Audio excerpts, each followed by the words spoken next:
महाकवी नामदेव ढसाळ यांच्या अखेरच्या प्रवासाला सुरुवात। वडाळ्याच्या आंबेडकर कॉलेज पासून निघाली अंत्ययात्रा। दादर स्मशानभूमीमध्ये सरकारी इतमामात होणार अंत्यसंस्कार। सूत्र बताते हैं कि पूर्वी दिल्ली के सांसद संदीप दीक्षित से अरविंद केजरीवाल की बहुत नजदीकियां हैं। आज जो साठगांठ पिछले पर्दे के पीछे हुई है वो इस बात को साबित करती है कि कहीं ना कहीं ये लोग मिले हुए हैं। आपचे बंडखोर आमदार विनोद कुमार बिन्नी यांचा पक्षावर घणाघाती आरोप। म्हणाले, आप सरकार काँग्रेसच्या इशाऱ्यावर चालतं तर बिन्नींवर शिस्तभंगाची कारवाई होणार। योगेंद्र यादव यांची घोषणा।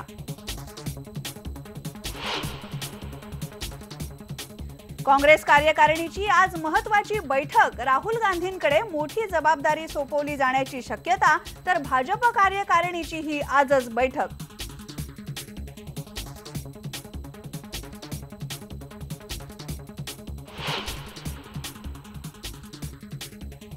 शिवसेनेतल्या नाराज नगरसेविकांची उद्धव ठाकरे घेणार भेट। शीतल म्हात्रेंची समजूत काढण्याचे प्रयत्न सुरू। नीलम गोऱ्हे म्हात्रेंना भेटल्या।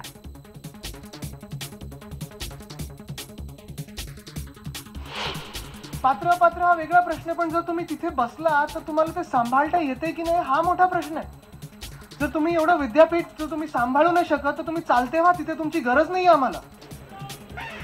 मुंबई विद्यापीठाचं प्रशासन सांभाळता येत नसेल तर चालते व्हा। आदित्य ठाकरेंनी कुलगुरू राजन वेळुकर यांना फटकारलं। प्राध्यापक नीरज हातेकर निलंबन प्रकरणावर कडक भूमिका।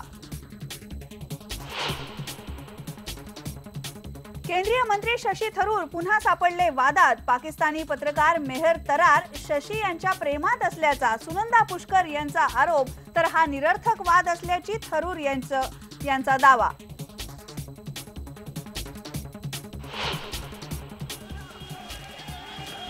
डोंबिवलीतल्या काटई टोल नाक्याची मनसे कार्यकर्त्यांनी केली तोडफोड। आमदार रमेश पाटील यांच्यासह कार्यकर्त्यांना अटक।